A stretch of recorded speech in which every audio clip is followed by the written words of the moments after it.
Treyarch changed how field upgrades work in Black Ops 7 Zombies, with field upgrades being easier to obtain early rounds, but taking longer with every activation. But just how noticeable is this increase? And is there a limit to it? Well, I've ran some tests and I've got the stats, so let's find out. First things first, here is the exact phrasing that Treyarch used when talking about field upgrades. Field upgrades have lower charge costs earlier in matches, the number of enemies you need to kill before the field upgrade is fully charged and can be activated. Expect to slay a small additional number of enemies before activation as the rounds progress. Very important phrasing there, as the rounds progress. Each additional use will have a slightly increased cost to fully charge. So going into this test, I wanted to test out two things. One, how much would this increase per charge? And two, does it matter the round that you're on? Because this sentence right here, expect to slay a small additional number of enemies before the activation as the rounds progress, seems to tell me that the rounds have something to do with this, so I put it all to the test. I played one game with Healing Aura, Frenzied Guard, and then Aether Shroud, and I used them every single time I got them fully charged. I recorded the amount of kills it took, what round I was on, and here are the results. For game 1 Healing Aura, we managed to charge this 15 times before round 32. You can see here as the rounds progressed, I kept track of all of my kills, and this column right here is the resulting kill. So this is basically how many kills it took to charge. So right away, the very first charge of Healing Aura only took 65 kills to charge. And as you can see, it went to 70, 75, 80, 85, 90, 95, 100, 5, 10, 15, 20, 25, 30, 35. We activated this 15 times in 32 rounds, and every single time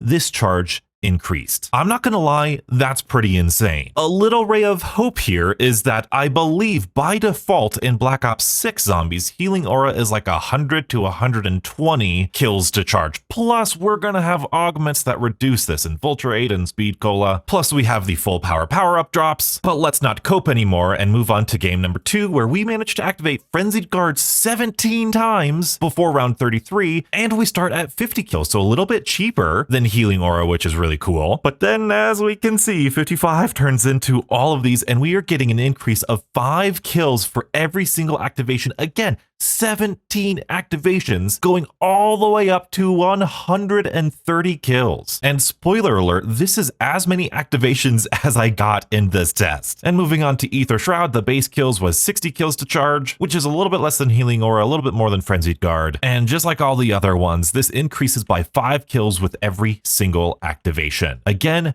15 activations in 32 rounds, and we didn't see a cap to this. We didn't see any sort of limit. We didn't see any sort of stopping point. Oh my goodness, okay, you've hit 100 kills. Now it's going to be 100 kills forever. When the full game releases, I am going to do this as long as possible to round 50, 60, whatever it takes to really see how far we could push this. Now, this might turn a lot of you off right away. There's a lot of strategies that involve your field upgrades, but you also have to understand there is a very vocal part of the community which sees these field upgrades, especially stuff like Frenzied Guard and Aether Shroud, as crutches. These are get out of jail free cards, and we shouldn't be able to have these on ourselves the whole time. We need to use these strategically. So this is a move more in favor of that utilization of a field upgrade as a strategic move, rather than just having it all the time as a get out of jail free card. Basically, it emphasizes using your field upgrades in really specific situations, which I understand as somebody who's really excited for toxic growth. This might be a really detrimental change. I'm not saying it's a good change, I'm just talking about it. And really pay attention to these rounds. Remember, I was using these things as often as I possibly could, to a nonsensical degree, mind you. And look at how often I was able to activate it because it started with such a low kill count. 11 to 14, 14 to 16, 16 to 18, 18 to 19, 19 to 21. With some max ammo rounds in there, I was basically able to get one activation every other round. And in something like an Aether Shroud or a Frenzied Guard, where you are using it in that emergency situation, first of all, you're not going to need it every other round. Second of all, the amount of times you need to activate this to get up to 100 plus activate or kills for one charge, you're going to get to the point where post round 30, if you need 100 kills, that's less than a round's worth of zombies. I don't know if that math is exactly right, but you get the idea. If you're smart with your charges earlier in the game, you could be on round 40, 50 and only need these small amount of kills. So it encourages you to be smart in the early game. But if you're trying to get to round 999 with like a Frost Blast strategy or Toxic Growth strategy, hopefully there is some cap to this. I don't know if there is gonna be, because 17 activations is pretty crazy. And we've seen it go up up as far as 135 kills, so this is something I wish I was able to test again. I genuinely thought 15, 17 activations would be enough to see any sort of cap if there was one, and that still might be true, we just don't know yet. But what about that specific phrasing in the blog post about what round you activated on as the rounds progress, they say? Well, I did another game with Ether Shroud, only 10 activations, and in this game, I used my charge a couple of times and then I remembered, oh hey, I want to hold on to it. So after this fourth charge you can see right here, I held on to it from round 13 to 21 to test out if that was any different. Then I kept it going until round 31, holding off between rounds 24 and 27, and luckily, as you can see, it appears to be 100% reliant on how many times you use the field upgrade. Rounds seemingly have nothing to do with your field upgrade charges, which I think is a good thing. I think the math would be confusing. I think how it works would be confusing if they tried to tie it into the rounds in some way. And correct me if I'm wrong, but I think this is exactly how the Black Ops 4 specialist system worked. Every time you used one of the specialists, it would take longer and longer to recharge. That being said, what charges your field upgrades in Black Ops 7 is going to be very important for high round strategies, because if things like Casimirs and equipment and kill streaks don't charge your field upgrade, and a high round strategy revolves around having a field upgrade, we're going to need to come up with some ways to kill zombies with their guns, which might be more plausible now since they are buffing the weapons of Black Ops 7. A weapons buff plus the addition of augments, I genuinely wouldn't worry too much. So let's recap. Field upgrades take substantially fewer amount of kills to charge. However, every time you use your field upgrade, the next charge will require 5 additional zombie kills in order to fully charge. This is not round dependent. It is 100% based on how many times you use your field upgrade. Additionally, from what I could tell from the beta, I used 17 charges of Frenzied Guard, and I did not find a limit or a cap to this increase. But I will be testing this when the game fully releases. This is definitely going to add a bit of strategy when using our field upgrades, and depending on what charges our field upgrades, we might need to use our regular weapons. Luckily, the regular weapons of Black Ops 7 zombies seem to be not as bad as you remember. If you want to know just how strong the Black Ops 7 weapons are going to be with augments, be sure to check out this video and stay beautiful.